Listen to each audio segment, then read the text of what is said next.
Hey, what is up, you guys? And welcome back to my channel, Just Simply Sports here with me. I am Kaja, and if you are new to my channel, I want you to stop and hit the like and subscribe button. If you're not new, you're already part of my YouTube sports family. You already know I appreciate you. Now, just because I have been talking more about the NBA as of lately, because we're getting ready to go into playoffs, does not mean that I've not paid attention to what's going on in the NFL, okay? Now, Brock Purdy obviously was topic of conversation last season because he had some ups and downs. Let's just say it like that, right? A lot of the team was hurt, obviously, so things would look a little bit different. And maybe it wasn't the best time for him to have this up and down battle, especially going into, possibly a contract situation negotiation, right? But a few days ago, John Lynch came out and said that obviously they want Brock Purdy to be the quarterback for the foreseeable future. I said, okay, this is all great, sounds great. But then the first offer that came out was $45 million. $45 million? Really? What the hell are they thinking? Let's just do the math here because for me, the 49ers, if they were to offer a $45 million a year deal, say over a 3-year span, Acho, that comes out to around $135 million. Okay, Brock Purdy's current deal, $5 million a year. Right now, he's making $5 million this year. Bad. I'm like, he ain't making $5 a year. $5 million this year. If they were to tag him, you have $41 million in 26. Then they could tag him again, which we hate the double tag, and you could be paying him 51 in 2027. All I'm saying is San Francisco has leverage because you could pay him at $45 million a year. You get $135 million. Okay? And then San Francisco, if they do end up, saying, let's play on this year deal, and then tagging him the next 2 years, it's $97 million. So really all the leverage, in my opinion, is with San Francisco because they could say, hey, we don't even want to do this deal, and we have you in our building for 3 more years at $97 million a year. So they're thinking by offering, hey, $135 million is better than 97. So, okay, you know what? I always like to hear like the business side of things because as much as we love NFL, NBA, it is still and very much so a legit business. Okay, these owners are looking to make the most money and not spend as much. And from a business perspective, I understand it. But listening to Chase speak, to me, it feels like you're offering him $45 million, even though that he should be getting paid more. I feel like that was the first offer because you're kind of taking advantage of the situation because you do have the leverage.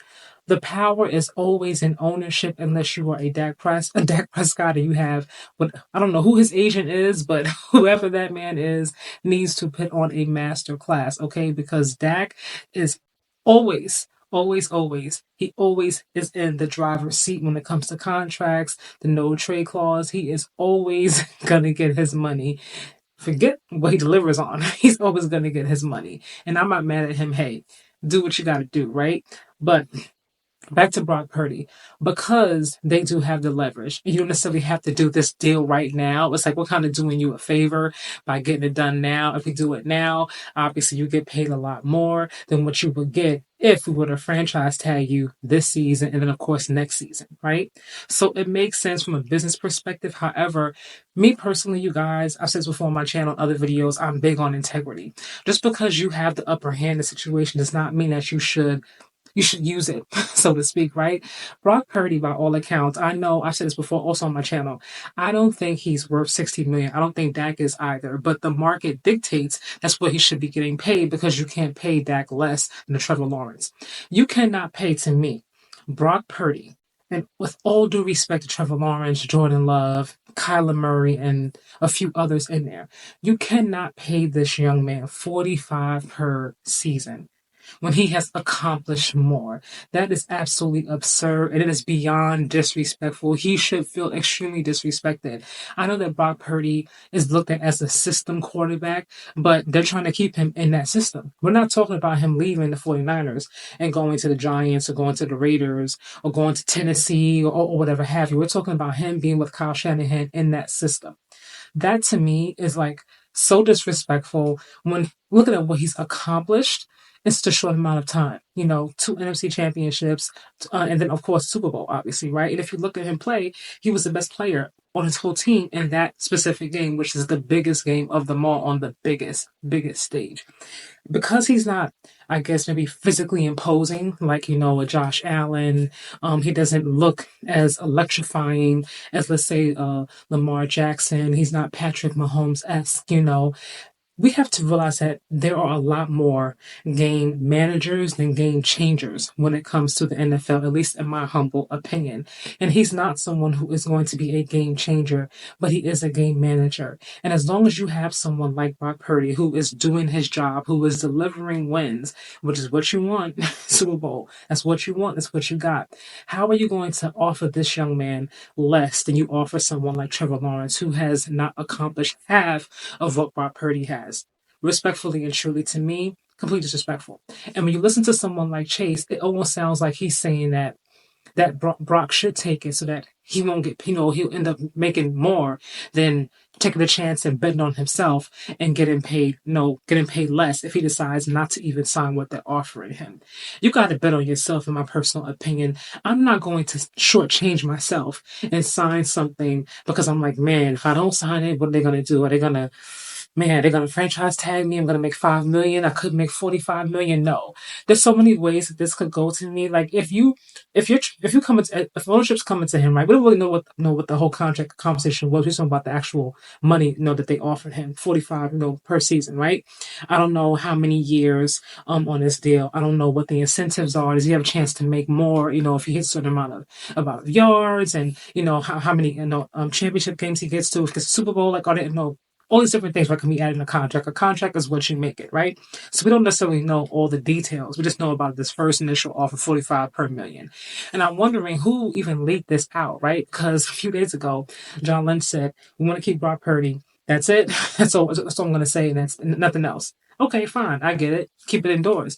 Then how did it become outdoors? And I find it interesting. So it's like, if Brock Purdy decides not to sign this, then it'll be like, well, we offered him 45 million. He didn't want it. And, we don't necessarily have to do the deal right now. So we're going to keep him for the 5 million or whatever have you the next year or so. Completely unacceptable. You have to bet on yourself. This is no disrespect to Chase, obviously, but it feels like maybe because he was a backup quarterback for so long, I feel like there's a part of him that's still in that mindset.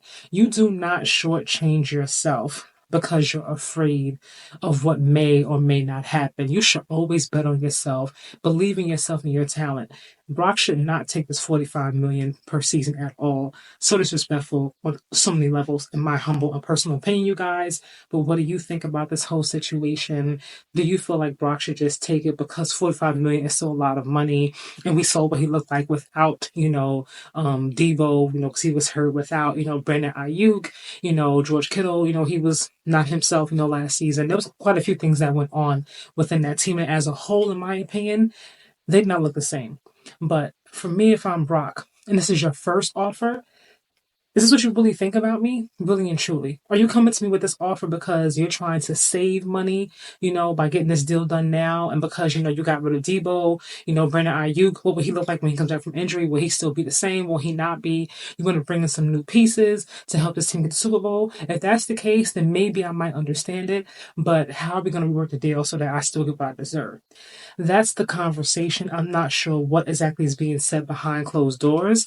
But if you're going to offer me 45 million, that I need to, how much of it is going to be guaranteed and things of that nature. I am not under any circumstances taking 45 million in a world where you have a Jordan Love, a Kyler Murray, a Trevor Lawrence, and who's getting paid what, arguably 7, 8 more per million than me, and I've accomplished more. No, I'm not doing that. You can play with somebody else, respectfully and truly.